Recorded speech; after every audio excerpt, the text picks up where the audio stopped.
اے کملی میں لپٹنے والے، رات کو قیام کیا کرو مگر تھوڑی سی رات، یعنی نصف رات یا اس سے کچھ کم قیام کرو یا کچھ زیادہ،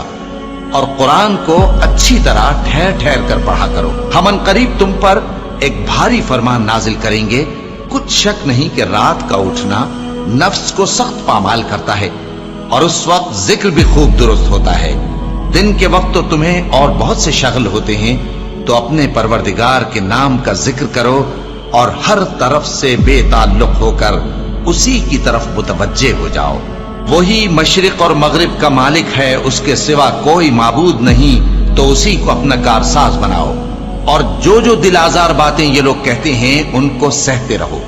اور خوبصورتی سے ان سے کنارہ کش رہو، اور مجھے ان جھٹلانے والوں سے جو دولت مند ہیں سمجھ لینے دو، اور ان کو تھوڑی سی مہلت دے دو۔ کچھ شک نہیں کہ ہمارے پاس بیڑیاں